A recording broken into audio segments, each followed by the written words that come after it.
Welcome to a Winter Phoenix production, where I'll be covering StarField and anything related. If you like what you see, consider subscribing, and leave a comment about what you're most excited for in StarField.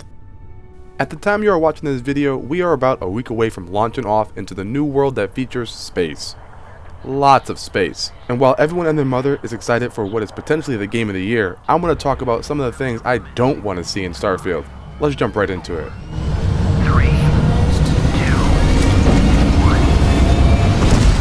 With StarField promising over 1,000 worlds comes the opportunity to cut corners or copy and paste mechanics from other games of the same genre. And while I am an advocate of learning from your predecessors, I don't believe all mechanics are created equal, and one such mechanic is known as scumming. Scumming is basically a way to control what loot drops from each chest.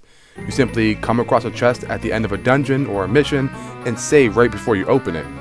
Once you've created your safety net, you open the chest and the loot gods bless you or they mock you. If you don't get the item you want and don't like to be ridiculed, you then reload that save you just made and try your luck again, repeating this method until you get the loot you want. I understand the how people do this, but I don't understand the why. This completely kills the immersion of the loot hunting aspect. There's nothing more rewarding than barely making it through a long dungeon or tough mission and you get rewarded with a super rare drop, cementing that moment in time and reminding you why gaming is so much fun in the first place. Imagine you're a Pokemon collector and you buy a pack of cards. You open it and it's not the best combination of cards. You open another and another to no differences. Then it happens. You crack that last pack and it's a Charizard staring you right in the face. Tangela? Is it Andrew? This is the same feeling you get when you finally open that chest with a rare item at the end of it. StarField is going to be full of epic moments, and I hope loot hunting is one of them. StarField has been referenced as a bunch of little games in one at a time. This is because StarField has multiple angles to be approached from. You can be a rootin' tootin' space cowboy, to a space trucker hauling supplies, to a fist-fighting badass romancing or intimidating his way through life.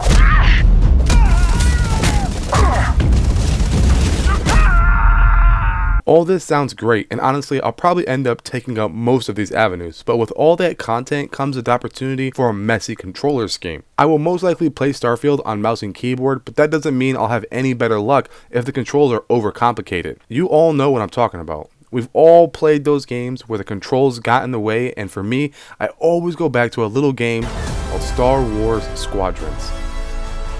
This was a title back in 2020 that took a shot at a not-so-explored area of gaming, starship dogfights. Just saying that brings back memories of how I felt when this was first announced. I had a bunch of friends looking to team up and take on other pilots, to assert our dominance through outer space and chase that rush of outplaying other players to come out on top. Sadly, none of this was ever achieved, as the game launched with some of the most complicated controller schemes I've ever experienced. This makes me a little scared for space combat in StarField, as a lot of the same mechanics from Star Wars Squadrons are present here as well. I'm not saying this will kill off StarField like it did to Squadrons, mainly due to the sheer size of StarField over Squadrons, but it will put a damper on one of the most anticipated features of StarField. Another big thing StarField can't do is allow shopkeepers to scalp us for anything valuable. I would hate to finally get to one of the big cities and find a shopkeeper overcharging players for trash items. Why is this a problem? This mechanic simply kills off the immersion again.